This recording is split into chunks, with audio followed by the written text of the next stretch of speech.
La Iglesia Cristiana Pentecostés de Colombia, del Movimiento Misionero Mundial, presenta su programa Respuesta Jurídica. Una explicación clara y fácil para entender el desarrollo jurídico de las iglesias frente al Estado. Derechos, deberes, obligaciones y diversos aspectos esenciales que deben conocer las iglesias en el ejercicio de su derecho constitucional de la libertad de culto. Respuesta Jurídica, dirigido por el Dr. Alexander Neciosú. Bienvenidos.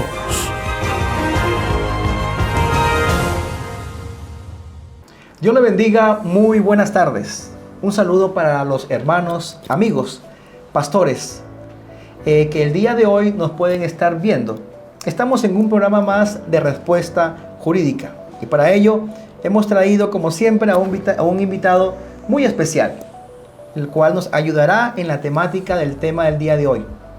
Pero antes, queremos extender un saludo muy especial a nuestro presidente, el reverendo José Arturo Soto Benavides, y a todos los integrantes de la Junta Directiva Internacional.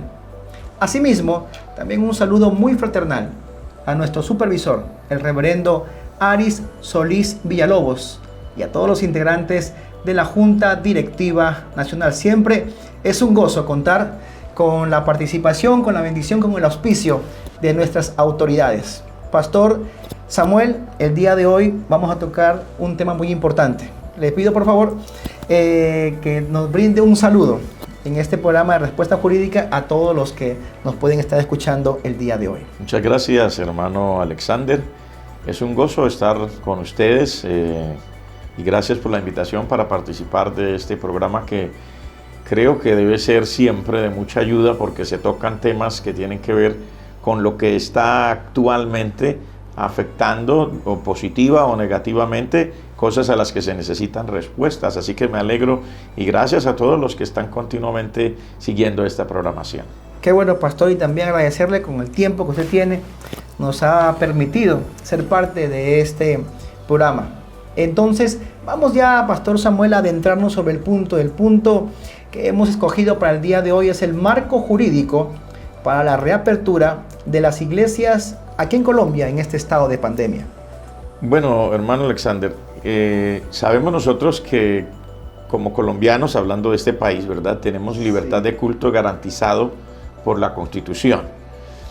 Sin embargo, estamos hablando ahora de reapertura porque hace un tiempo atrás, por una situación específica de salud y de una emergencia que creo que no es solo nacional, sino a nivel internacional, pues ha hecho que se hagan restricciones y que no se pueda en este momento celebrar los cultos presenciales.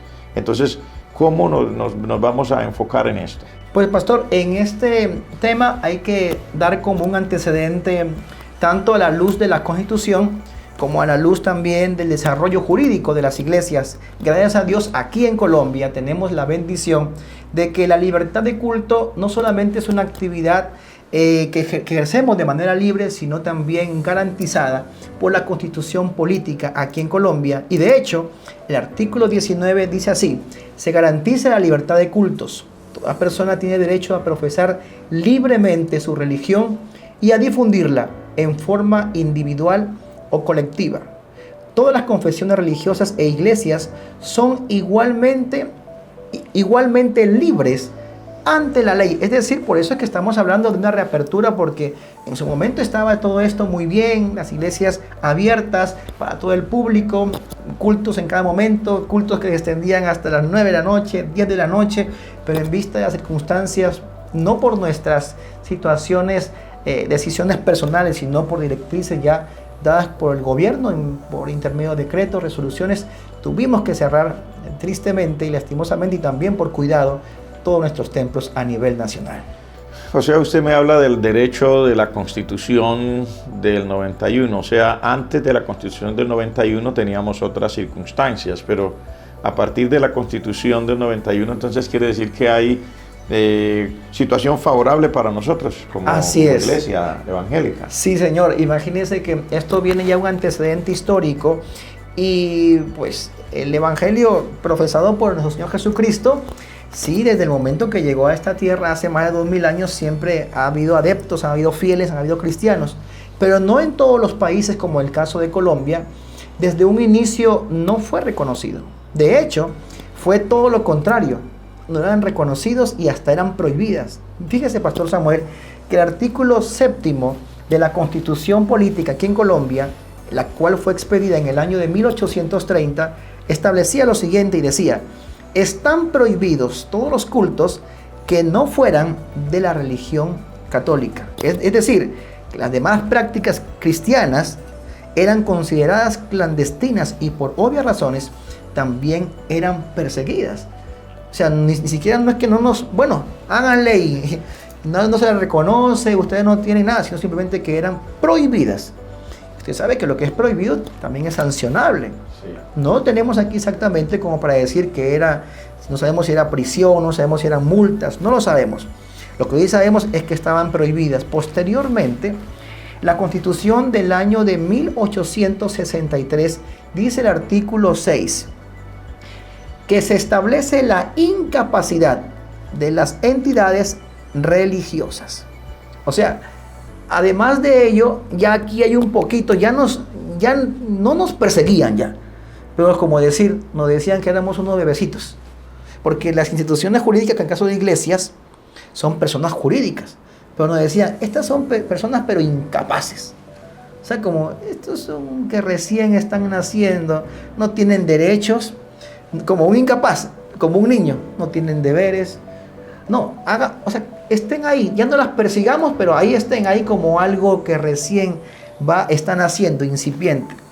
Y como lo dijimos en la primera pregunta, pues gracias a Dios fue la Constitución del año de 1991. Recordamos el artículo 19 que nos dice ya que hay una igualdad, ya hay tranquilidad, ya hay una profesión. Se puede profesar las religiones sin ningún problema, con tranquilidad, ya no hay persecución. Ya Colombia no solamente establece la Iglesia Católica como una religión oficial, sino ya Colombia se declara Estado laico y con un reconocimiento a todas las instituciones cristianas, evangélicas, religiosas, debidamente constituidas y acreditadas mediante una personalidad jurídica en el Ministerio del Interior. Bueno, está muy buena esa explicación, me parece magnífica, pero bueno, retomemos lo otro. Tenemos una libertad de cultos porque la Constitución de 91 nos lo garantiza, pero de todas maneras, por causa de todo esto que ha pasado, se ha cerrado no solamente las iglesias, se ha cerrado locales comerciales, se cerró prácticamente todo el país y ahora salen unos decretos y unas cosas. ¿Cómo comenzó todo esto? ¿Para dónde vamos?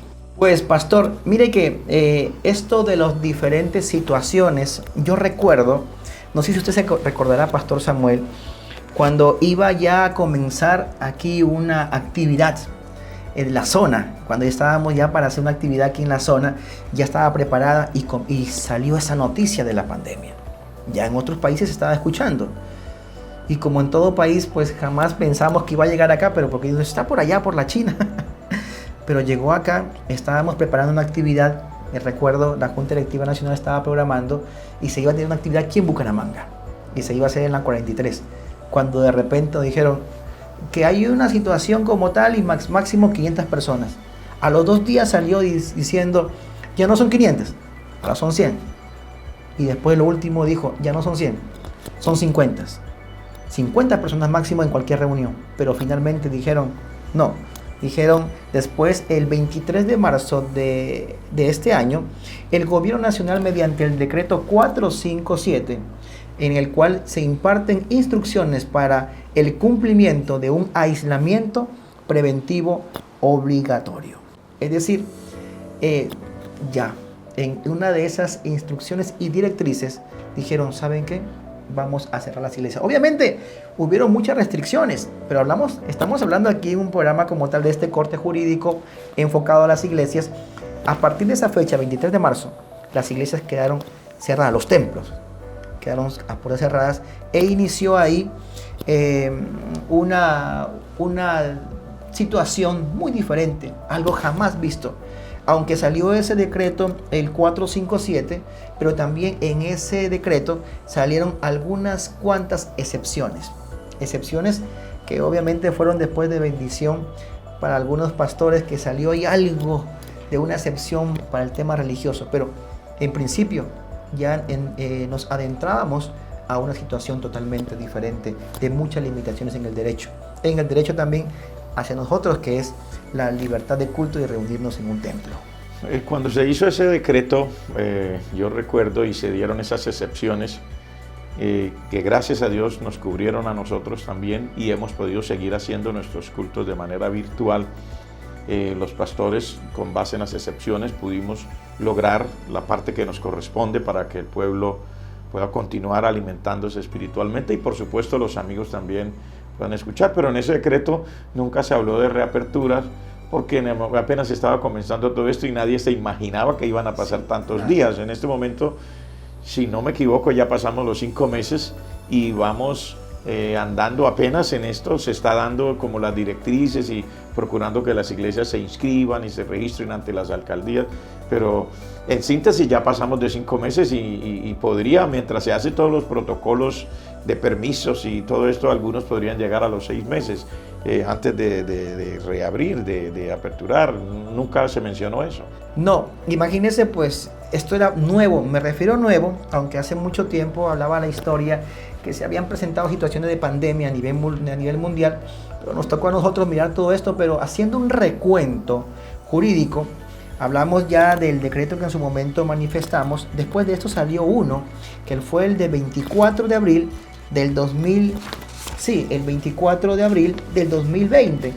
El 24 de abril del 2020 sí establecía ya recién los parámetros. Sí, 24 de abril es la resolución, sí señor, la resolución 666, el 24 de abril de 2020.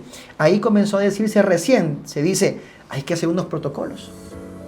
Hay que comenzar a hacer unos protocolos para todos los sectores. Pero en este protocolo se dijo que se iba a hacer uno para la iglesia, pero nunca se hizo.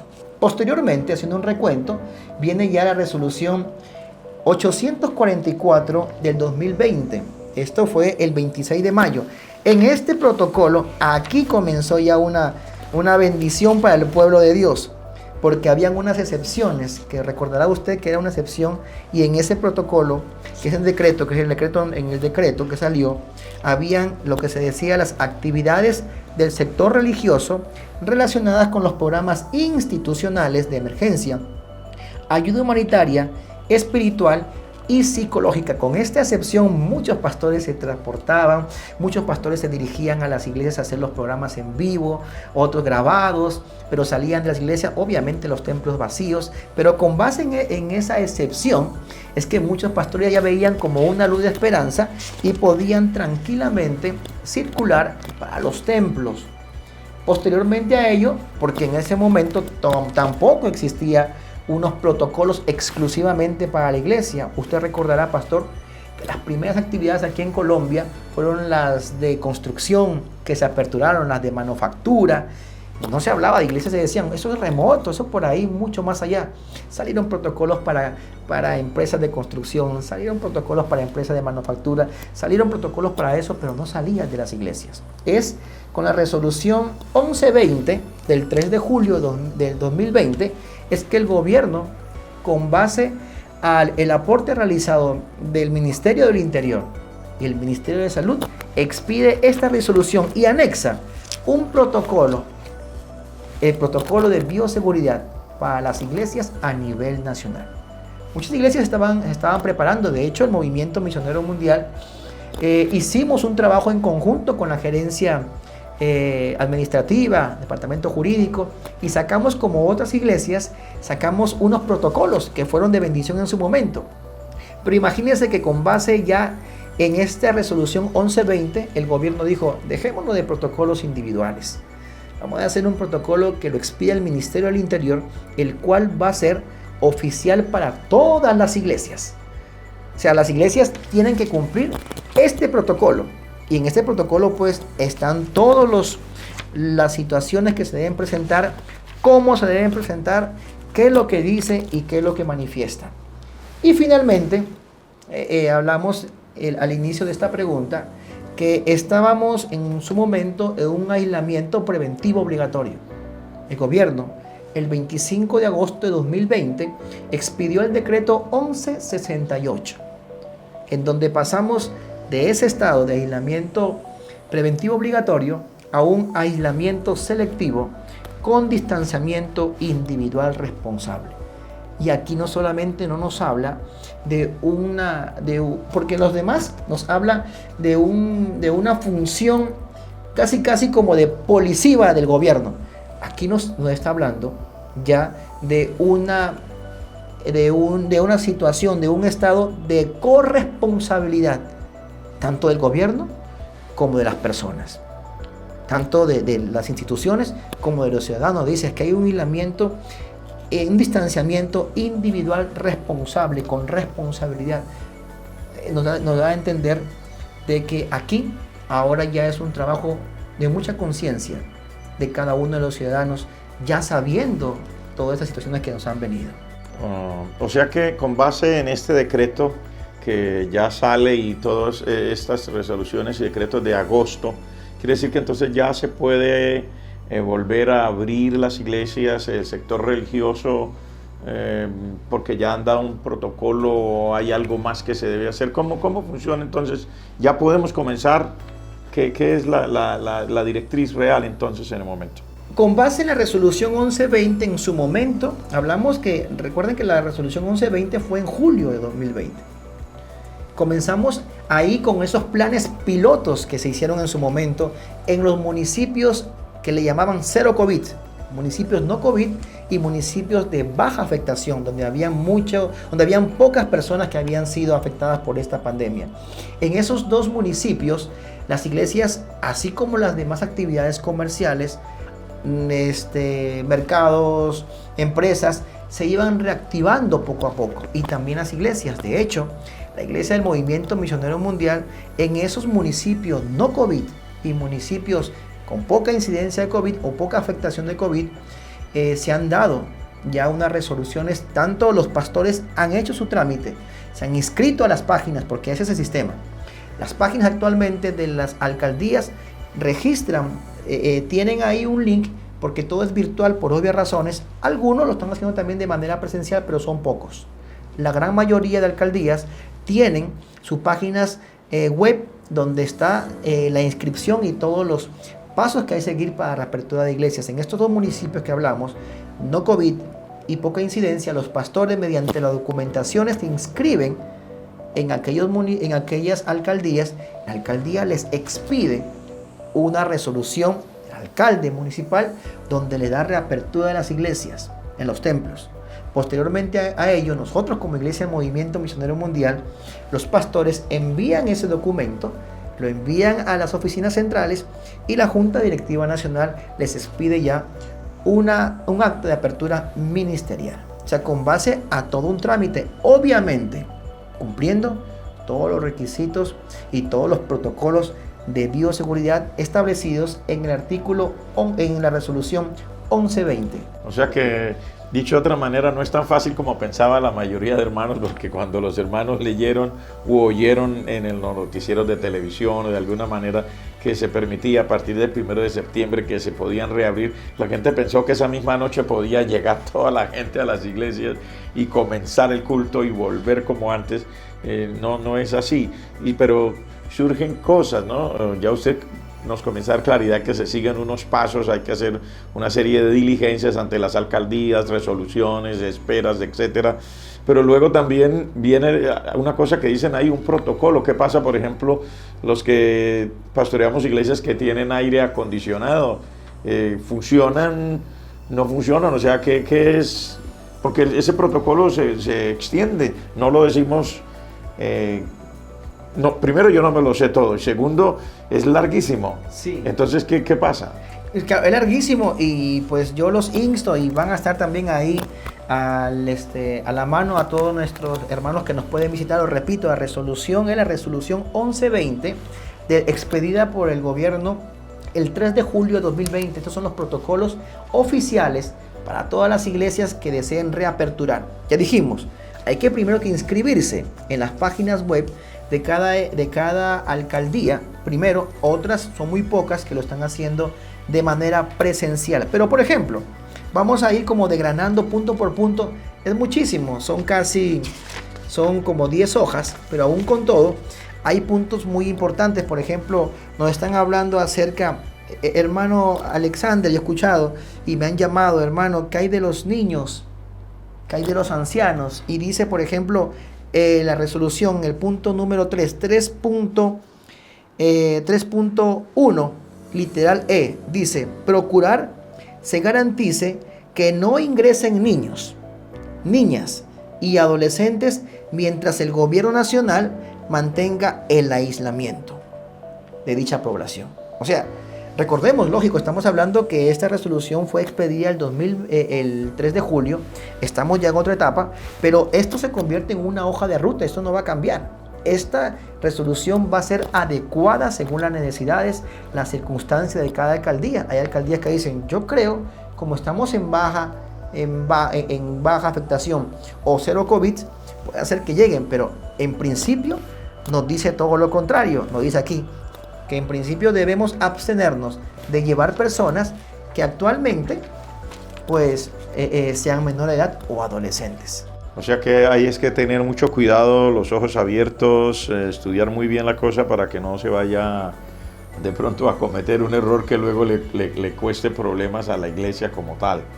¿Sí? Y bueno, y dijimos, por ejemplo, bueno, los que tenemos sitios, porque eso es lo que tiene que ver los aires acondicionados, etcétera, y los matrimonios podemos hacer, no, porque la gente está pensando en matrimonios, en Santa Cena, en una cantidad de cosas. Sí, mire que la norma lo dice, y por ejemplo, si uno va a ver en el tema de los aires acondicionados, como usted me comentó hace un momento, me preguntó, sí, los aires acondicionados pueden existir, pero esos aires acondicionados, aparte de eso, los templos, las puertas y ventanas deben estar debidamente abiertas, dice la norma.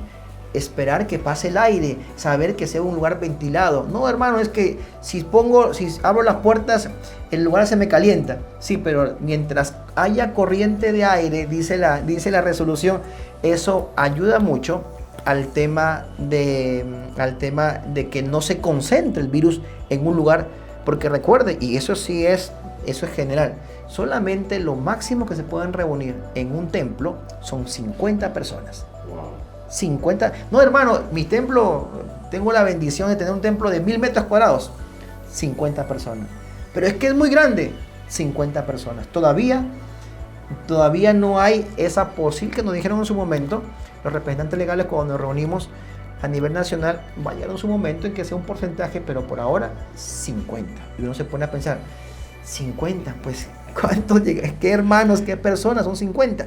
O sea, por ejemplo, en el caso nuestro, digamos, la iglesia donde su servidor se encuentra sirviendo al Señor.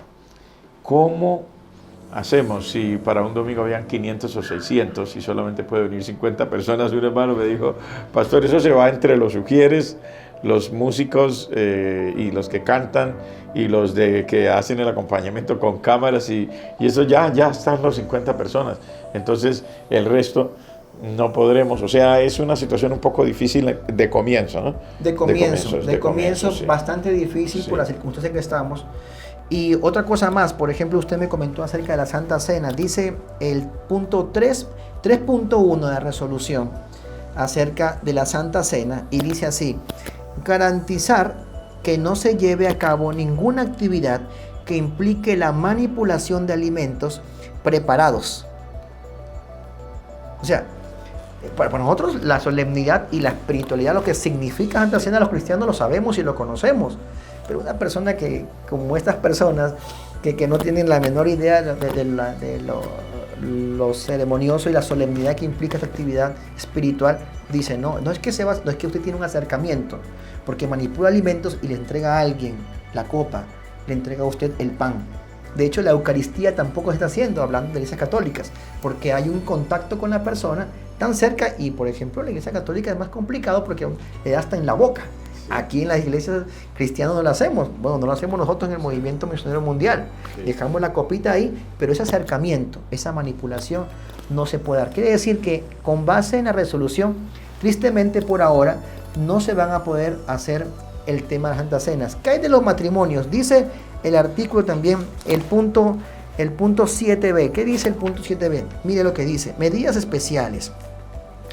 Y aquí nos dice, obviamente no dice matrimonio, pero mire lo que dice. Dice, si en la ceremonia religiosa se utilizan anillos, arras y cualquier otro elemento, los mismos deberán ser manipulados exclusivamente por las personas directamente responsables.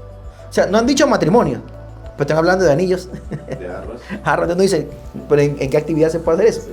Es un matrimonio. O sea, con base en esta interpretación de la norma, matrimonios se van a hacer. Lo que usted no va a ver es que hagamos, hermanos, para afuera, para culto y tal, ponque afuera y hagamos todo fiesta. Eso no se va a poder hacer porque están prohibidas las aglomeraciones que tengan mayor de 50 personas. O sea, hablo de las iglesias. Ya lo que son otros lugares también tienen sus regulaciones, pero en principio eso está prohibido, lo que estamos hablando. Y también ya lo hemos hablado acerca de los niños. En principio, los niños no pueden ir. En principio, no pueden ir. Tampoco los adultos mayores. Un pastor me preguntaba, hermano, ¿60 o 70? O sea, 66 o 77. ¿Quién es un adulto mayor? Para la norma, y más hablamos cuando hablamos del tema jurídico, lo hablamos en el tema laboral, por ejemplo. Para pensiones, todo eso, son 60 años. Porque la norma lo dice. El derecho laboral categoriza al adulto mayor 60 años para temas netamente pensionales. Pero para las alcaldías y por la costumbre está diciendo que adultos mayores son 70 años. Y déjenme decirles para que me entiendan, porque 60 se escucha igual que 70. Pero hablamos de 7-0. Para la gran mayoría de alcaldías a nivel nacional, municipios a nivel nacional, adulto mayor es aquel que tiene ISA. De hecho, cuando hablemos ahorita del punto de aquí en Bucaramanga, se habla exclusivamente, dice 70 años que son los adultos mayores. Sí, pero entiendo que hay algunos municipios del área metropolitana que se sienten más afectados y que esas alcaldías hablan de 60, o sea, con 6-0.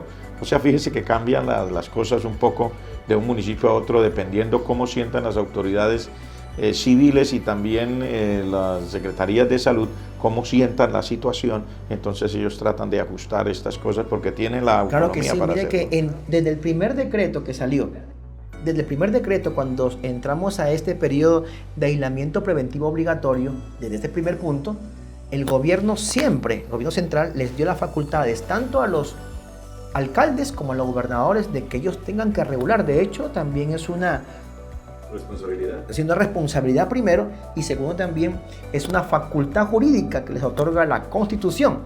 Ellos son los que velan por el lugar de manera local, de manera municipal, porque imagínense, pues, la presidencia de la República no puede estar en todo esto. Entonces, si bien es cierto la resolución 1120, que le hemos dado solamente una ojeadita encimita, es como una hoja de ruta, pero son los municipios, son las gobernaciones que tienen que mirar, observar, y con base en esta resolución van a ver, por ejemplo, cuando lo veamos ahorita en esta segunda parte, van a ver algunas otras excepciones que no lo dicen acá, pero el gobierno central le da las facultades, como le digo, por las situaciones que se presenten, con las emergencias, situaciones sanitarias que se presenten, van ya, esta hoja de ruta se convierte ya como en una base para el resto de las aplicaciones de cada alcaldía, de cada municipio. Entonces, digamos que básicamente en esta primera parte ya hemos hablado de todo lo que tiene que ver con la libertad de cultos, las excepciones del momento, cuestiones de la pandemia, cuestiones de reapertura, algunas cosas del protocolo de bioseguridad que dice, y también cómo manejar el asunto, si se puede hacer esto, si no se puede hacer aquello, cuando se inicie la reapertura de cada iglesia local. Específico ha hablado de 50 personas máximo por culto. Una cosa final antes de que termine esto, La duración, en eso ha habido mucha especulación, que no, que podemos hacer culto largo, que no, que podemos hacer el culto corto, no, yo lo puedo hacer mediano. ¿Qué dice en síntesis todo esto? Dice la resolución, el punto número 11, y qué bueno que me lo haya preguntado acá si nos vamos, eso es muy importante que lo sepan todos los pastores. Hablamos, como le digo, de la resolución 1120 a nivel nacional. Dice el punto número 11, recomendaciones finales. Dice, primero, aumentar el número de celebraciones a fin de permitir la participación de los fieles sin congestionar los lugares de culto. B. Establecer acciones y estrategias necesarias para garantizar la reapertura gradual de los servicios religiosos o actos litúrgicos. Propender por desarrollar los servicios religiosos y actos litúrgicos máximo en 1 hora, punto seguido. En caso de extenderse el culto religioso, debe garantizarse la adecuada ventilación y la disposición de baños en los que para su utilización se garantice el distanciamiento social. O sea, en principio es 1 hora, pero la norma lo dice textualmente, de manera literal, que podría haber la posibilidad de que esto dure más, pero hay unos protocolos, por ejemplo, a la hora del baño, que debe estar ahí seguido a la mano para no salir como de apartarse del lugar, ¿sí? Pero, como les digo, eso lo dice la norma nacional, 1 hora, pero si se pasa, no es que mañana 1:10 cerramos todo, no, hay una posibilidad, pero hay que estar muy atentos a las disposiciones que cada alcaldía, cada municipio da para una ciudad en particular, pastor. Sí, aquí, perdón, pero ya yo sé que ya se tiene que acabar esa primera parte, pero aquí exactamente en el área metropolitana de Bucaramanga ya tenemos una razón específica de la alcaldía que diga la duración. Sí, señor. Pastor Samuel, tenemos el decreto 368 del año 2020, que va a ser un ejemplo que vamos a colocar, que fue expedido ahorita el 31 de agosto de 2020, en donde nos habla los protocolos aquí y nos dice puntualmente 1 hora. 1 hora, ok. No más. Gracias. Bueno, ahorita es una bendición, pero regresamos con la segunda parte de tu programa, Respuesta Jurídica.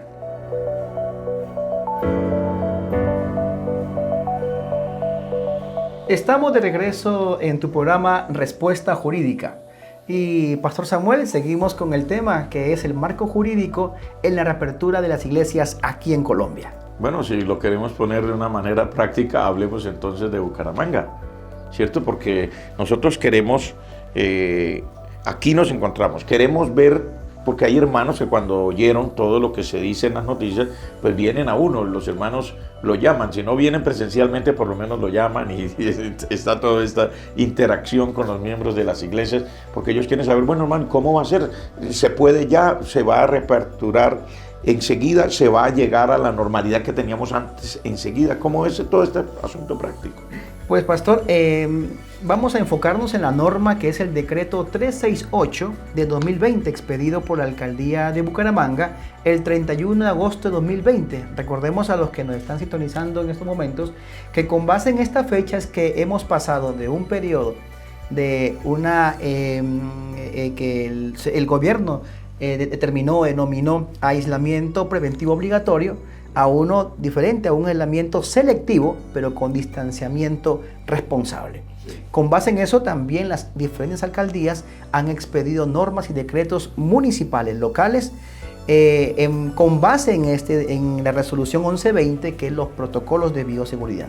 Entonces, poniéndonos ya en el marco jurídico de este decreto expedido para lo que corresponde el municipio de Bucaramanga, podemos decir, por ejemplo, de que hay algo que es importante, que se ha implementado a nivel nacional, que son el medio virtual. Es decir, para que una iglesia comience ya a gestionar una reapertura de los templos, tiene que inscribirse en principio en las páginas web de cada alcaldía. O sea, ese es el procedimiento que tienen que usar las iglesias para comenzar su reapertura. Exactamente. Lo primero es inscribirse. Inscribirse en principio en la implementación en las páginas web que han determinado de cada alcaldía. Hay algunas alcaldías, por ejemplo, que ya hemos tenido también experiencia, que son cero COVID o poca afectación. A veces hasta de manera personal van para allá.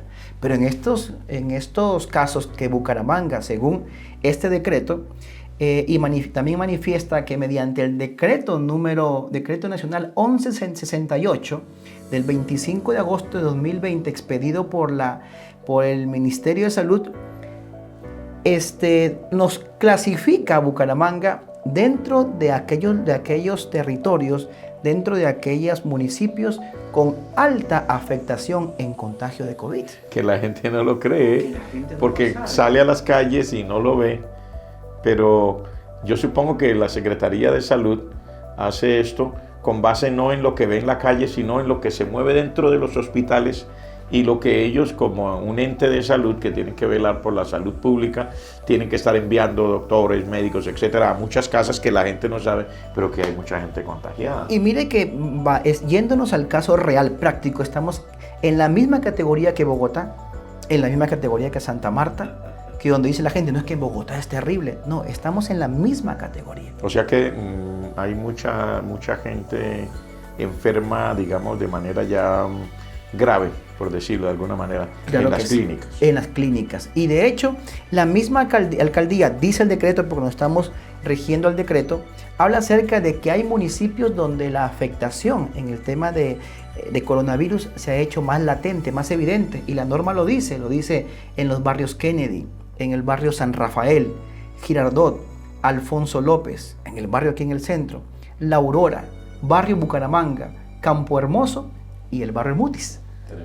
O sea, aquí no estamos hablando de lo que dice la norma con base en la resolución expedida por el Ministerio de Salud. Entonces, cuando la iglesia, mediante las documentaciones que presenta, ¿qué documentación debe presentar una iglesia, cualquiera que fuera la institución? Presenta primero lo que lo acredita como iglesia, la personería jurídica. La jurídica es la primera. La identidad del representante legal, es decir, la cédula del representante legal. Y lo otro, que es importantísimo, que es los protocolos de bioseguridad. Recordemos que mediante la resolución 1120, el gobierno, mediante el Ministerio del Interior y el Ministerio de Salud, ellos organizaron y crearon el protocolo, oficial. El protocolo ya está oficialmente dado, es solamente tomarlo y anexarlo. Exactamente, es tomarlo y anexarlo. Hay iglesias que dicen que tenemos nuestro protocolo, lo va a llevar y le van a decir no, tiene que ser el oficial dado por el gobierno. Okay. En las iglesias que están ubicados en municipios que no son los que hemos dicho que son alta afectación, es inmediato. Ingresan a la página web de la alcaldía de Bucaramanga. Y la misma página web, al momento de terminar y anexar la documentación que acabamos de decir, expide inmediatamente un certificado de apertura. Pero cuando están dentro de estos municipios, porque uno coloca la dirección, le dicen, ya está en trámite, va a ir un personal de la alcaldía a inspeccionar el lugar, cómo es que se va a dar, cómo es que se van, para también dar y evidenciar el cumplimiento de los protocolos de bioseguridad. O sea, vienen a revisar, por decirlo de alguna manera. Revisar que sí tenemos los implementos, las cosas que ellos piden, que tenemos la gel, que tenemos... ¿Por qué? Porque son municipios de alta afectación. Entonces, en esos lados. ¿Qué más podemos decir del artículo 368? Que luego, después de eso, a partir ya de hoy, estamos 9 de septiembre, ya se pueden reaperturar las iglesias en Bucaramanga, obviamente cumpliendo con cabalidad todos los protocolos de bioseguridad. ¿Qué más podemos manifestar en este protocolo? Por ejemplo, no hay pico y cédula.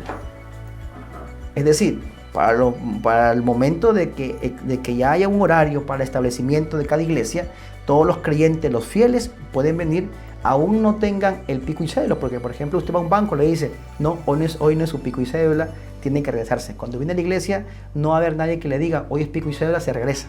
No, puede haber libertad, pero recordemos que eso sí no ha cambiado, que son máximo 50 personas por la máxima de capacidad en cada reunión de una iglesia. Se tiene que mantener un distanciamiento de 2 metros de distancia a los lados. No pueden ser menos de 2 metros. Pero eso es cuando ya estén en la sala de cultos. En la sala de cultos. ¿Y a la entrada? En la entrada tiene que ser de manera ordenada, ingresar también. Distanciamiento de 2 metros por ahí. Alguien decía, pero son esposos.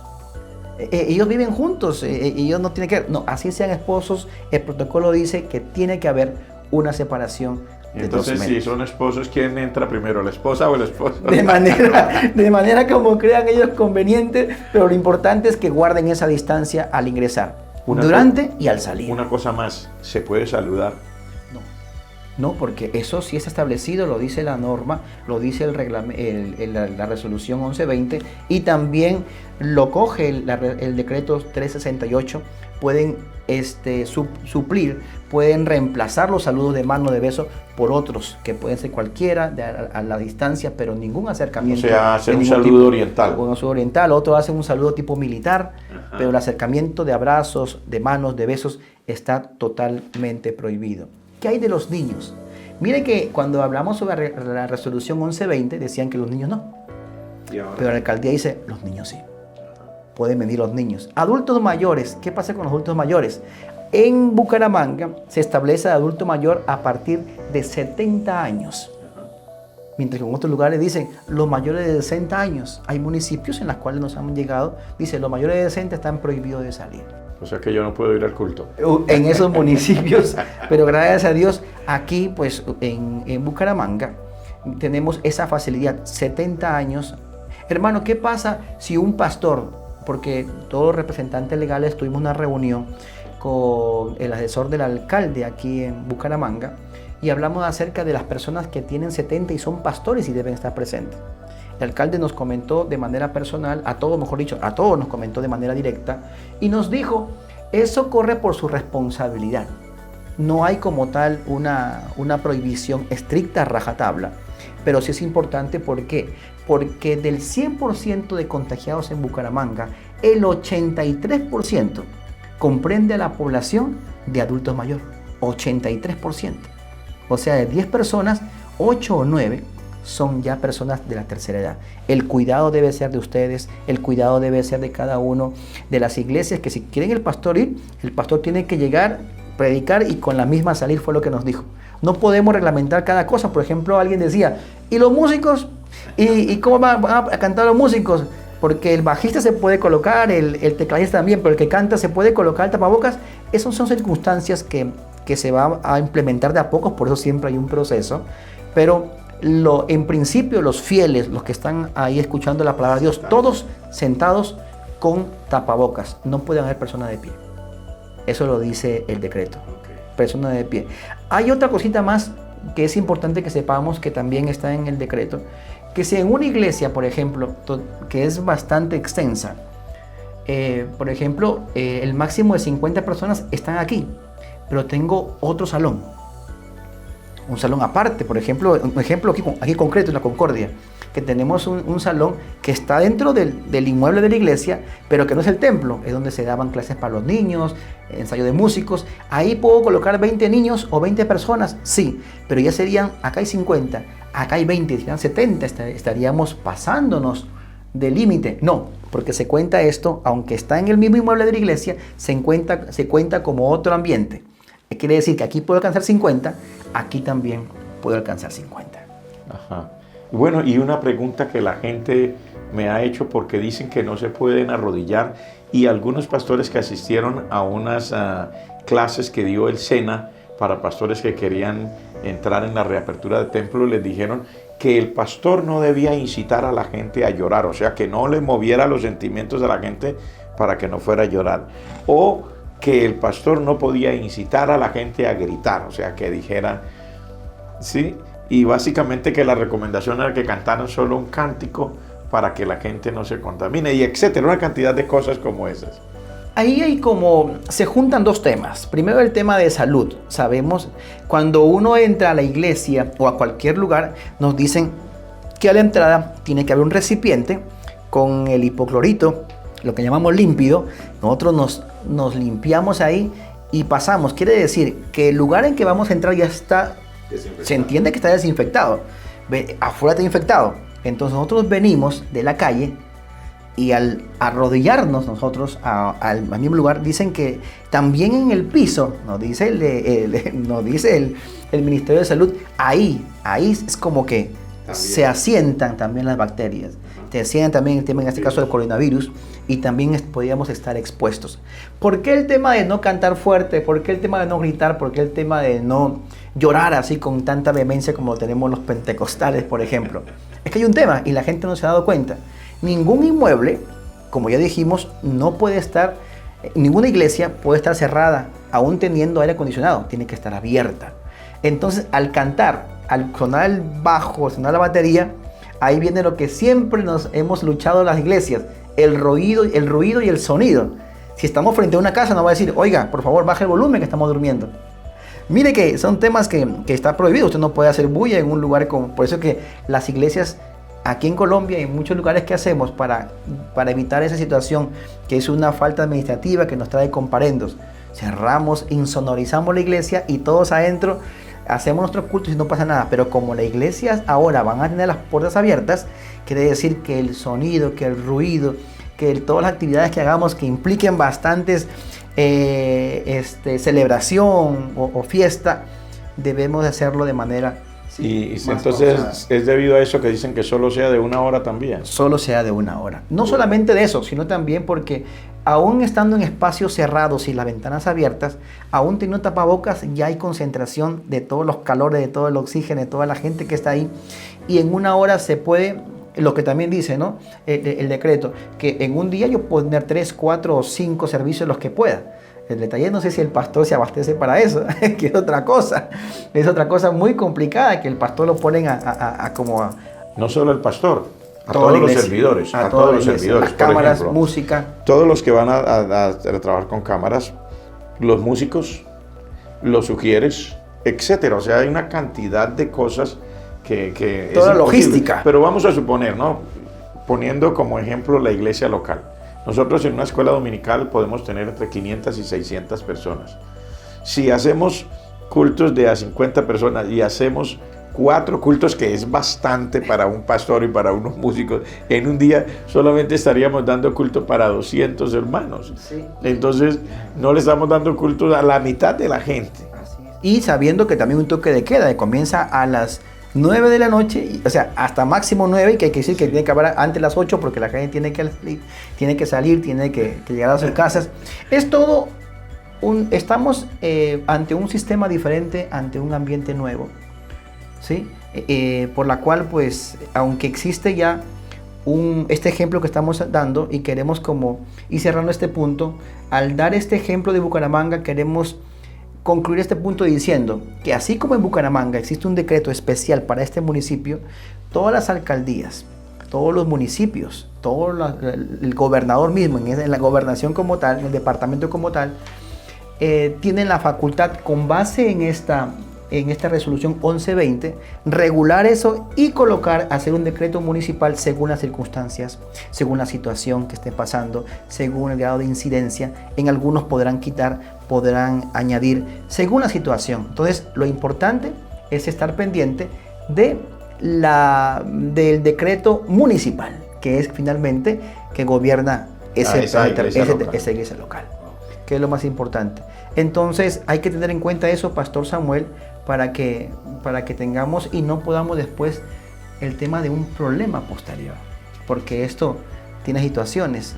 Una de las cosas, y ya pues usted dice, terminemos este punto para entrar con otro, pero sí me llamó la atención que al estar leyendo algunos decretos y resoluciones como esas, en uno de esos decía que debían tener cuidado las personas que estaban al frente de determinadas funciones, en este caso las iglesias, porque a causa de la pandemia había un decreto, una resolución, lo que sea, que dice que quien provoque que una enfermedad o una pandemia se esparza o algo por no cumplir con las reglamentaciones del Estado en lo que tiene que ver con la salud, sería sujeto a una pena de cárcel hasta por tantos años. Sí, es verdad, pastor. Y ahí queremos hacer una incidencia del cuidado que debemos tener, tanto los pastores locales que están al frente de la iglesia, pues, que son pastores locales, como también lo que se podría dar las consecuencias al representante legal,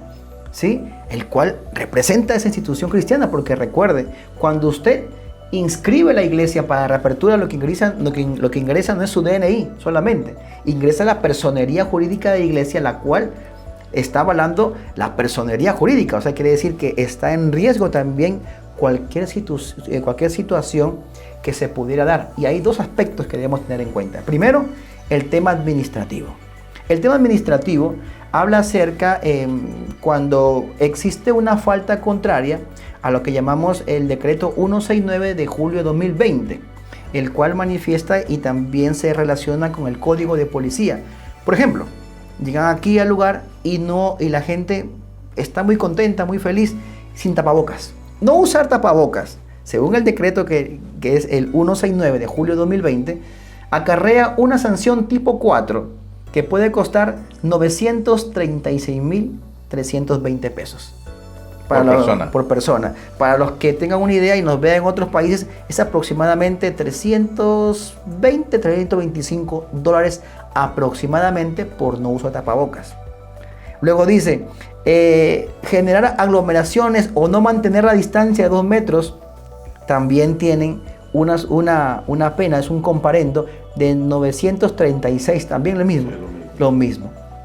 Estas sanciones son administrativas, que lo máximo que podría hacer es que la persona que estuviera en la iglesia y el pastor que bajo su cuidado se cometen esto, estuvieran siendo responsables de esta sanción administrativa. Que la máxima sería el pago de estos comparendos y además de ello el cierre de la iglesia. Pero luego viene otro tema, que es el tema también de las implicancias penales. Dice el artículo que habla sobre esto, habla y dice lo siguiente. Dice, igualmente determina que quien viole las medidas adoptadas y las instrucciones dadas se verá sujeto a una sanción de tipo penal prevista en el artículo 368 del Código Penal. Dicho artículo indica que quien viole una medida sanitaria adoptada por la autoridad competente para impedir la introducción o propagación de una pandemia, incurrirá en prisión de 4 a 8 años. Ya que ya se entra al aspecto penal. Pero ese aspecto penal, el representante legal, en este caso la iglesia, por ejemplo, está tranquilo cantando en una iglesia cuando él está siendo responsable de un acto que cometió un pastor por temas de muchas cosas que él no estuvo pendiente, no tuvo cuidado. O sea, las implicancias administrativas al pastor directamente y los que están ahí, y las implicancias penales que va directamente al representante legal. Pero pastor, antes de terminar este punto, estamos diciendo que antes de terminar y estamos, pero yo quería ahora, vamos a invertir los papeles en respuesta pastoral, ahora parece respuesta pastoral, pero en este tema, como hombre de ley, como abogado, pues yo veo que ha habido como una especie de un avance. De a poco dijeron que las iglesias se cerraban para nada más, habían muchas restricciones, y de ahí de manera paulatina comenzaron ya en los municipios no COVID, luego en poca afectación. Pero ¿qué lleva al gobierno central, en este caso el gobierno de Colombia, estamos hablando de Colombia, a finalmente comenzar a dar medidas, decretos, resoluciones que también pudieran reaperturar este sector religioso? ¿Qué llevó? O sea, quiero que usted, en su experiencia como pastor, tantos años, ¿qué llevó al gobierno, lo que usted cree, a también darle importancia a esta reapertura gradual de las iglesias y de decir, no, ya también es necesario que los fieles vuelvan a sus iglesias? Hablo fieles de todas las iglesias, hablo de todos templos, como de todos los credos. Bueno, yo creo que aquí hay algo que la mayoría de gente no se dedica a estudiar, que es algo como que lo acepta tácitamente, pero que nadie realmente dice, vea, esto sucede así. El efecto de tener una fe, lo que la sociedad o el Estado llamaría tener unas religiones o tener unos credos, tener una fe y poder practicarla, compartirla entre los fieles, y luego de ellos trasciende hacia las personas que quieran oír esa fe.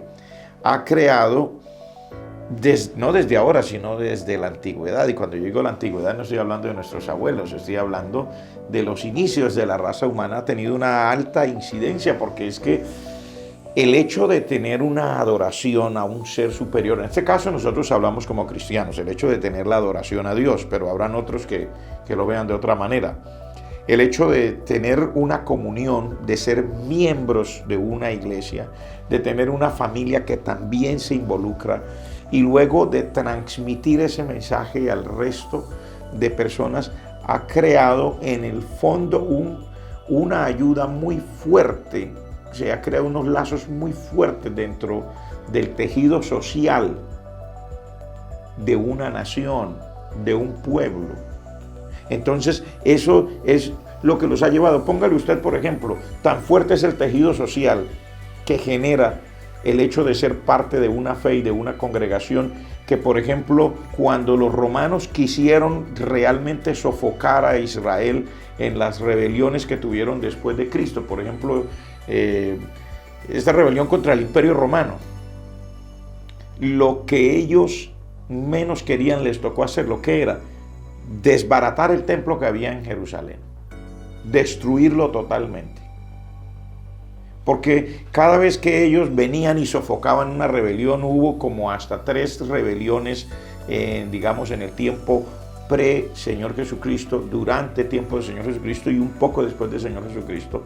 Hubo estas rebeliones o levantamientos del pueblo judío contra el Imperio Romano, querían su independencia. Al final, para sofocarlo, decidieron: tenemos que destruir ese templo y tenemos que tratar de destruir lo que los une como fe, para ver si logramos. Y de hecho el imperio determinó en su momento, y cuando se generó la última rebelión, que fue después de la destrucción del templo de Jerusalén en el año 70 después de Cristo, esto fue que los judíos fueran esparcidos por toda la tierra, y que por eso se considera un milagro sociológico.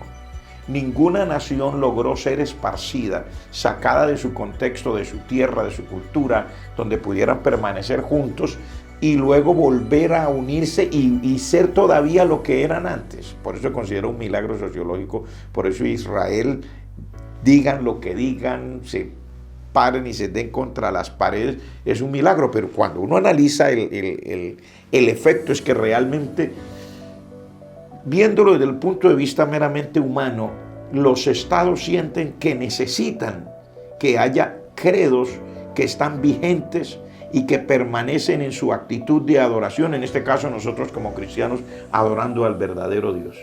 Porque esto genera un tejido social muy grande que luego imparte una paz y una tranquilidad a las personas. Por eso, si usted notará dentro de las excepciones que se dieron aquí en su momento, y no sé si fue la 1120 o cuál fue. Sí, la primera que se dio, que fue la...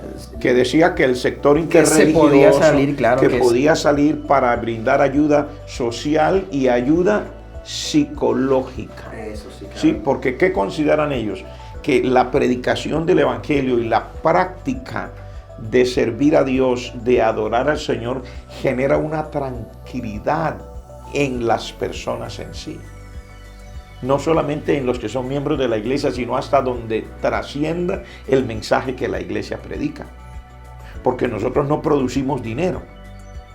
Nosotros y eso es lo más como llamativo, que no somos una empresa de manufactura, no. Pero producimos algo más que es la fe. No producimos dinero, no producimos una cantidad de impuestos enormes para el gobierno, no producimos una cantidad de cosas, pero los estados saben que producen un efecto tranquilizador en la conciencia de las personas que aceptan el Evangelio o hasta donde llega el mensaje. Entonces es un efecto que la gente muchas veces no lo ha querido reconocer, pero que los sabios de este mundo, los eruditos, las personas que se dedican a estas lides saben, se necesita ese efecto tranquilizador, se necesita que la iglesia pueda dar su mensaje, se necesita que esa gente pueda cantar, que se pueda reunir, se necesita que puedan orar, se necesita que puedan, porque ellos mismos lo dicen, cuando uno entra a ese o a esos sitios, es como si entrara a otro ambiente, en otra situación. Note usted, por ejemplo, en una iglesia, no se necesitan policías adentro para controlar desórdenes, ni golpes, ni nada de eso, sino el efecto es totalmente tranquilizador. La gente llega y dice, siento algo bonito, siento algo extraño. Eso es realmente lo que los estados, no solamente nuestro gobierno aquí a nivel nacional, sino en cualquier parte del mundo saben. Así no lo quieran reconocer y así las personas con otras ideologías golpeen y digan lo que sea, pero incluso ellos acuñaron una frase.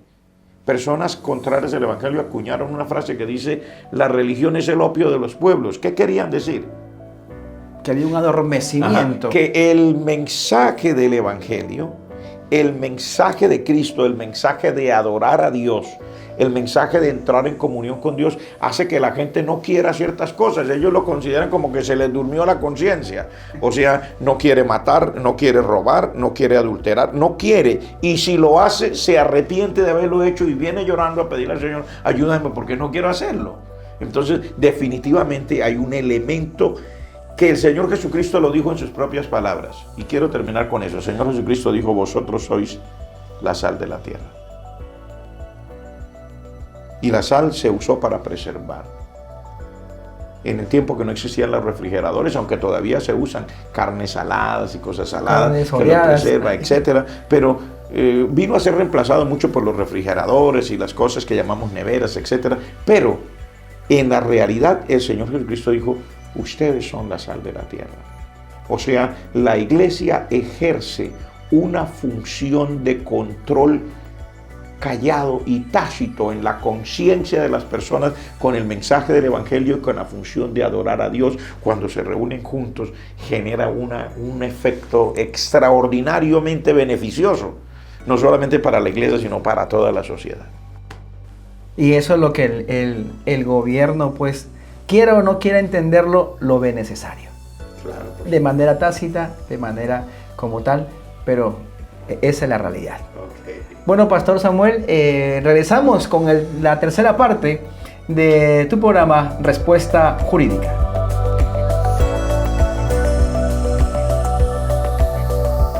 Estamos de regreso en tu programa Respuesta Jurídica.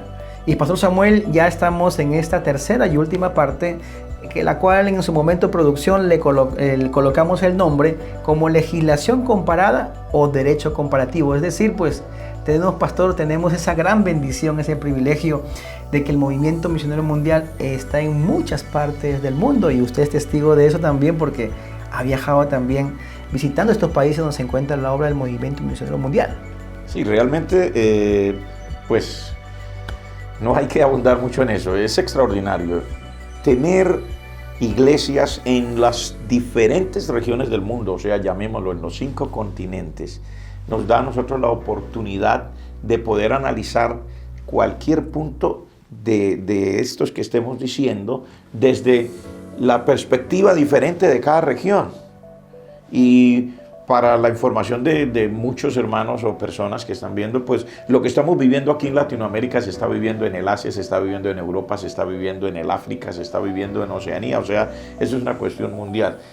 ¿Qué usted cree entonces que podemos o cómo podemos usar esto? Ya usted está en estas líderes de la parte jurídica y de la parte legal. Tenemos conceptos de otros hermanos, porque lo que yo sé es que esto está igualito en el Asia, igualito en el África, igualito en Europa, pero en Latinoamérica también, en los Estados Unidos. Tenemos a algunos invitados, tenemos personas que pueden ayudarnos. Sí, pastor, gracias a Dios, pues nos contactamos con nuestro pastor, el reverendo Carlos Guerra, también, que es integrante de la Junta Directiva Internacional, y él nos contactó con asesores legales, que son hermanos nuestros, miembros de la Iglesia del Movimiento Misionero Mundial, y desde el país de Costa Rica tenemos la presencia y la participación de la licenciada Marjorie Arroyo y la licenciada Rebeca Durán, madre e hija. ¡Qué bendición! Y pues contactamos con ellos, y ha sido también pues ese contacto también de mucho beneficio y mucho conocimiento jurídico. Licenciada Marjorie, licenciada Rebeca, cuéntenos cómo se está tratando allá el tema del marco jurídico de la reapertura de las iglesias allá en Costa Rica. Dios les bendiga, qué bendición es para nosotras estar en este programa Respuesta Jurídica para poder hablar en esta sección de Derecho Comparado sobre la reactivación y apertura de las iglesias en tiempos del COVID-19. Les saluda la licenciada Rebeca Durán y la licenciada Marjorie Arroyo y agradecemos la invitación que se nos ha extendido. Es importante para nosotras comenzar hablando sobre el artículo 75 de la Constitución Política de Costa Rica, porque en este artículo se garantiza como un derecho fundamental el derecho a la libertad de culto. ¿Por qué es importante mencionar este derecho? Porque actualmente, debido a la situación sanitaria que estamos viviendo a nivel mundial, lo que se ha visto restringido es la libertad de tránsito como una medida para poder garantizar el derecho a la salud. Entonces, el derecho a la libertad de culto sigue estando vigente. Eso sí, sabemos que de manera virtual y a través de diferentes medios que hemos estado utilizando, pero todo con el fin de poder salvaguardar la salud de los habitantes. Estas directrices, comunicados, reglamentos que se han estado emitiendo han estado a cargo del Ministerio de Salud. Y en cuanto a lo que es la reapertura de las iglesias, quiero dejar a mi madre para que ella les esté comentando al respecto. Gracias, Rebeca. En Costa Rica, en realidad desde el mes de junio ya se habló de una apertura de templos, lo cual comenzó de una forma muy débil y gradual y no se pudo en realidad concretar por el avance de la enfermedad. Esto hace que al día de hoy, durante todo ese periodo, no se hayan podido abrir la mayoría de los templos. Y es ahora mediante la resolución emitida por el Ministerio de Salud, resolución número MSDM 6793-2020, en que se está ya proyectando, comunicando una fase de apertura en dos periodos. Una primera fase de transición que va a comenzar del 31 de agosto al 8 de septiembre, en la cual para mi concepto no es una apertura, porque lo que se nos está hablando es que se puede ir un grupo reducido, mínimo, de trabajadores al lugar de cultos para hacer transmisiones. Estos templos van a tener que estar puertas cerradas y sin público. Pero hay una segunda fase, una fase de reapertura controlada que va del 9 al 30 de septiembre, y durante esta fase sí ya se nos habla por primera vez de una apertura total de todos los templos, y no solo templos, sino también locales comerciales, industriales y afines en el país de Costa Rica. Todo esto obviamente sabemos y lo entendemos perfectamente que va a estar sujeto a la evolución de la enfermedad del virus del COVID-19. Ha sido una bendición estar con ustedes. Dios les bendiga y nos vemos. Muchas gracias. Mire, Pastor Samuel, que aquí la licenciada Marjorie, así como la licenciada Rebeca, madre e hija, otra vez decimos, nos comentan de que el inicio como tal fue muy incipiente, porque fue una reapertura que en verdad no era muy evidente, porque solamente daban permiso para que los pastores vayan a grabar a los templos, el personal muy restringido, no había... Es una reapertura, pero demasiado incipiente. Sí.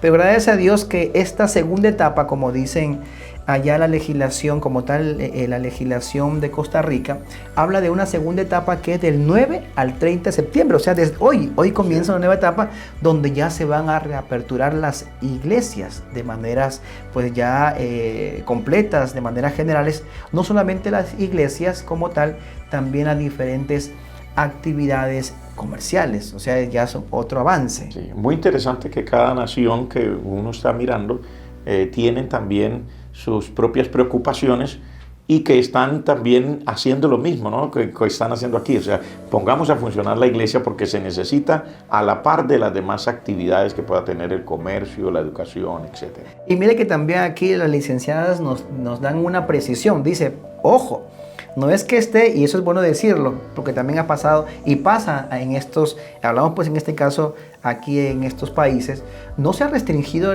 el derecho de culto, porque el culto lo hacemos en las casas, lo pasamos por televisión, lo pasamos por páginas, por Facebook. Lo que se ha restringido por ahora es el derecho a libre tránsito, lo que aquí en Colombia habla el artículo 24 de la Constitución, que es el derecho fundamental de la libre locomoción. Es decir, no podemos hacer culto, podemos adorar a Dios, podemos verlo por un computador, por el televisor, por una tableta, por lo que sea, pero por ahora no hay esa libertad de ir hasta ese lugar y poder pues asistir a una iglesia. A causa de la pandemia. A causa de la pandemia, allá en Costa Rica. ¿Y algún otro de los países ha brindado alguna oportunidad de ayudarnos a mirar el punto de hoy. Sí, gracias a Dios, y también queremos felicitar, gracias Pastor Eugenio Macías, supervisor de Ecuador, quien nos facilitó también este contacto, y estamos con la doctora Dolores Peñafiel Pacheco, y es abogada miembro de la Iglesia del Movimiento Misionero Mundial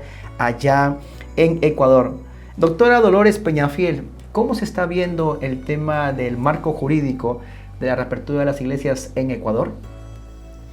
Dios les bendiga a todos los hermanos que nos escuchan en este su programa Respuesta Jurídica. Desde Ecuador les saluda la abogada Dolores Peñafiel Pacheco. El tema que nos ocupa en este momento es el funcionamiento de las iglesias antes y durante la pandemia. Pues mis amados hermanos, les debo indicar que en Ecuador, para conformar una iglesia se necesita de 30 miembros, todos aquellos mayores de edad, de los cuales se tendrán que reunir en sesión para conformar la directiva. La directiva estará conformada por presidente, vicepresidente, secretario, tesorero, vocal principal, vocal suplente. Una vez que ya hayan conformado la directiva, pues tendrán que elaborar los estatutos. Los estatutos es la norma que va a regir a la iglesia. Con todo esto ya elaborado, pues se solicita al Ministerio de Justicia, Derechos Humanos y Culto la personería jurídica. Una vez que obtengan la personería jurídica, ya pueden poner en funcionamiento la iglesia. Esto es antes de la pandemia. Durante la pandemia, pues todas estas constituciones de iglesias está suspendido por el mismo hecho de la pandemia. En el funcionamiento de las iglesias ya constituidas, el 16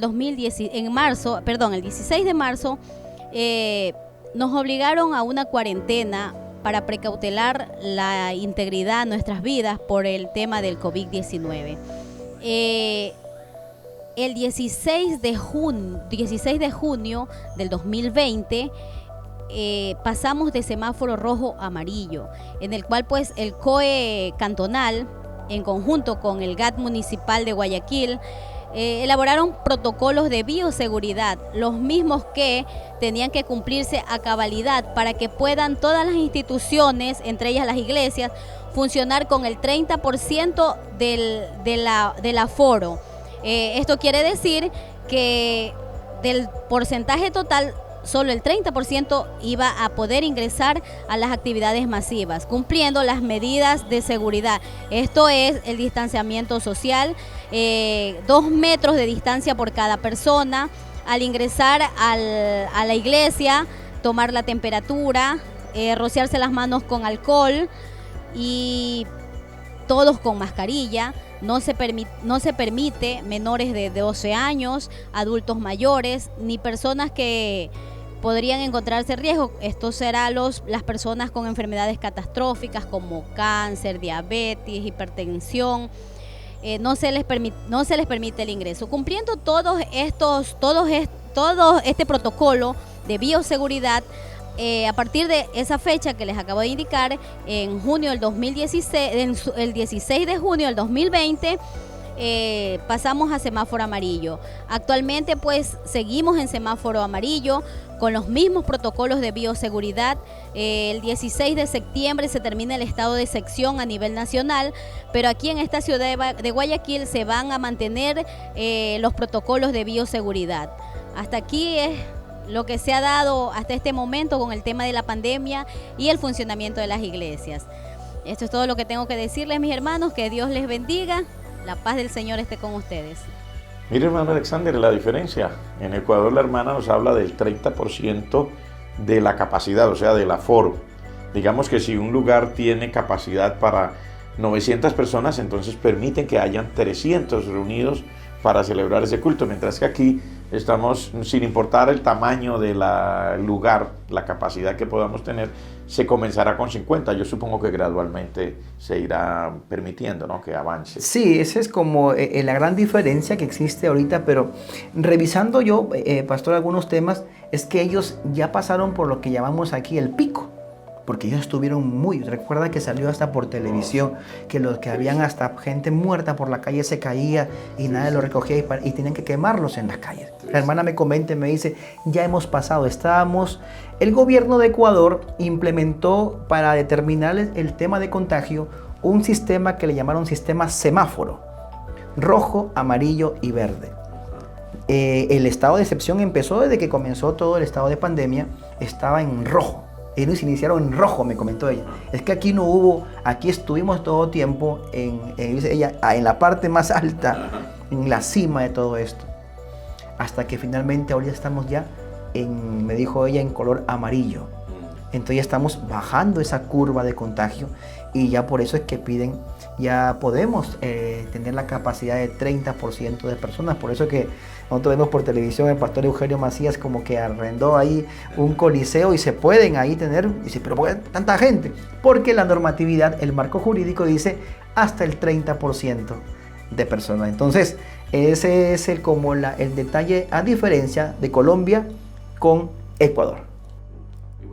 Esto ha sido siempre una bendición, hermano, oír los conceptos de nuestros asesores legales en las diferentes partes. Si hubiese otro, pues a mí me encantaría oírlo. ¿No? Sí, vamos a terminar esta intervención con nuestro hermano también. Es que yo estoy muy contento porque uno puede hablar y conversar con él el mismo lenguaje jurídico con hermanos de otros países. Y tenemos el licenciado Justo Aguilar. Él es asesor legal y también pastor de la Iglesia del Movimiento Misionero Mundial en Guatemala. El licenciado Justo Aguilar, ¿cómo se están tratando el marco jurídico para la reapertura de las iglesias allá en Guatemala? Dios le bendiga, amados en el Señor. Efectivamente, acá en Guatemala, en el mes de marzo, se inició los protocolos de calamidad pública dictados por el presidente de la República, y siendo estos ratificados por el Congreso a través del decreto gubernativo número 5-2020. Ahora bien, este estado de calamidad definitivamente coarta la posibilidad de algún tipo de reunión para efectos de no contaminación. El 26 de agosto, a través del decreto gubernativo 17-2020, las disposiciones presidenciales cambiaron a efecto de las reuniones, en donde indican: se exceptúa de la prohibición de las reuniones a los miembros de las sociedades, asociaciones, fundaciones, consorcios, organizaciones no gubernamentales, cooperativas, personas jurídicas legalmente constituidas para celebrar asambleas, juntas o reuniones para el ejercicio de sus derechos, obligaciones o funciones, siempre y cuando se guarden las medidas de higiene y seguridad para evitar contagios del COVID-19. Dentro de este grupo están las iglesias. Para el efecto, se estableció que se pueden reunir solamente 1 hora. Dentro de este marco es que las iglesias pueden reunirse sí, solo sí, guarden el distanciamiento que se estipula en un semáforo que puso el presidente. Esto significa rojo, anaranjado, amarillo y verde, donde el rojo está imposibilitado de reuniones. Así es que acá en Guatemala, de acuerdo al municipio, así es la capacidad o la oportunidad de poder reunirse en las iglesias. Ya tenemos algunas reuniones en algunos municipios y eso es importante. Dios le bendiga, ánimo y adelante en el Señor. Mire, Pastor Samuel, que aquí en Guatemala yo le escuché al licenciado Justo Aguilar, lo conocemos más como hermano Tito. Nos damos cuenta que en ningún momento habló como una institución jurídica y denominó a esta iglesia, en ningún momento habla de iglesia como tal, porque en Guatemala a las iglesias se les considera como una persona jurídica especial, así. Es una persona jurídica, una asociación, una fundación, pero el nombre iglesia como tal no está constituido bajo una norma, bajo una ley como tal, sino dentro de una sociedad sin ánimo de lucro. Y mire que es extraño, ¿no? Pero ellos también adoptaron un sistema parecido como al Ecuador, sí, esto de semáforos y colores. Exactamente, ellos buscaron un semáforo que dice que es el rojo, el amarillo y el verde. Pero también nos están diciendo de que tienen unas unas restricciones que han ido de manera gradual, pero ya dentro de poco van a implementar algo que ya en esas regiones, en esos municipios donde las alcaldías verifican que no hay contagios, van a ir reaperturándose esto de manera gradual, igual como en todos lugares. Pastor, es que quiero ya para el último, porque es importante, que no lo que le quiero dejar de lado, existe un último punto que quisiera escuchar, que es el licenciado Luis Montes de Venezuela. Ajá. Imagínese que, porque uno dice Venezuela, muy cerca, ¿cómo estarán allá?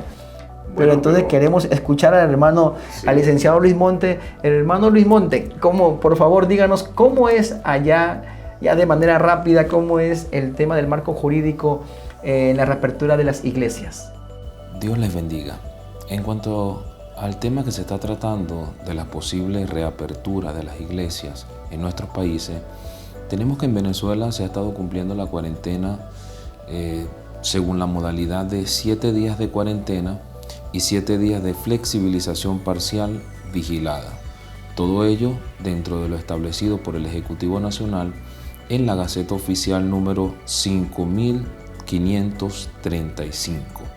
Recientemente tuvimos un anuncio por parte del presidente a través de Twitter, donde anuncia que a partir de mañana lunes estaremos entrando en una fase de flexibilización amplia y general. Durante todos estos tiempo de flexibilización, los sectores que han sido tomados en cuenta han sido los autolavados, las ópticas, las reparaciones eléctricas, los centros comerciales, los gimnasios, las heladerías, lavanderías, registros y notarías, servicios de encomienda, eventos deportivos sin público, atención veterinaria, autocines, ¿okay? Y en ninguno de ellos ha sido considerada la iglesia del Señor. Es decir, no se ha establecido dentro del programa gubernamental el hecho de que se aperture la actividad religiosa, eclesiástica, dentro del territorio venezolano. Por ahora, la obra del Señor en Venezuela se mantendrá orando, clamando y haciendo nuestras actividades a través de las redes sociales, como hasta ahora el Señor nos los ha permitido hacer. Dios les bendiga. Mire, hermano Alexander, qué cosa, ¿no? Diferente, vea, en Venezuela, ¿no? El hermano Montes nos dice que allá no se está haciendo ningún esfuerzo, ni siquiera una idea de que vaya a haber una reapertura de iglesias, etcétera. El gobierno no ha todavía movido absolutamente nada concerniente a la iglesia. Yo supongo que nosotros lo que tenemos que hacer es seguir orando para que Dios le muestre a los gobernantes del país y que los hermanos en su momento puedan tener la misma oportunidad de una reapertura y volver a adorar al Señor presencialmente como esperamos que sea en los demás lugares. Amén, pastor, así es. Pues desde aquí a la distancia un saludo al licenciado Luis Monte, nuestro hermano. Ánimo, que Dios pues también le va a dar también esa posibilidad de reapertura, así como los han hecho en todos estos países que hemos pasado en este espacio aquí en este programa. Pastor Samuel, el tiempo se nos acabó. Ha sido un programa muy bonito y yo creo, estoy seguro que también va a ser de mucha bendición a todos nuestros pastores, recordándole a nuestros pastores que según la última directiva, la última decisión que se tomó la Junta Directiva Nacional a nivel de lo que son reaperturas de las iglesias, es que en aquellos municipios que es alto y mediano, que esperemos un tiempo. Ese fue lo último dispuesto por la Junta Directiva Nacional, y en su oportunidad, mediante la Supervisión Nacional y la Junta Directiva, habrán nuevas disposiciones que ordenarán cuáles son las nuevas medidas a tomar. Esperemos un tiempo. Mientras tanto, pues continuamos en todo este sistema, en todas estas reaperturas. Hay que hacer las diligencias y esperando el momento de Dios para que de una vez, si Dios los permite, reaperturemos de manera total las iglesias. Pastor Samuel, muchas gracias por estar aquí en este programa Respuesta Jurídica. Por favor, sus palabras de despedida para todos nuestros hermanos y amigos. Bueno, a cada uno de los pastores, hermanos, amigos, todos los que hayan estado, mis saludos especiales. Esperamos en el Señor que, como usted dice, todo esto vaya redundando en que las cosas gradualmente van llegando a una a una cosa parecida a la normalidad que teníamos antes. Quiera Dios que ojalá fuera exactamente como antes o mejor que antes. Amén. Solo Dios lo sabe. Pero mi saludo especial para cada uno. Espero que el Señor les bendiga. Tengan en cuenta las cosas que se han dicho acá de parte sobre todo de nuestro hermano Alexander, que está bien empapado del tema, que tiene el conocimiento para dar una respuesta en estas áreas, y esperamos en el Señor que cada uno de nosotros nos ajustemos también a lo que dicen los protocolos y las cosas, que nadie tenga problemas, que las iglesias se puedan abrir o reabrir con una tranquilidad y para la bendición de cada uno. Gracias, Dios les bendiga, gracias por haberme invitado. Muchas gracias, Pastor Samuel. Damos también de aquí, estamos ya despidiendo el programa. Gracias a todos ustedes por sintonizarnos el día de hoy, y por favor, compartan este video para bendición de otros hermanos pastores y todos también que puedan encontrar una utilidad en este programa. Nos vemos muy pronto en nuestro próximo programa, aquí en Respuesta Jurídica. Dios los bendiga. Respuesta Jurídica.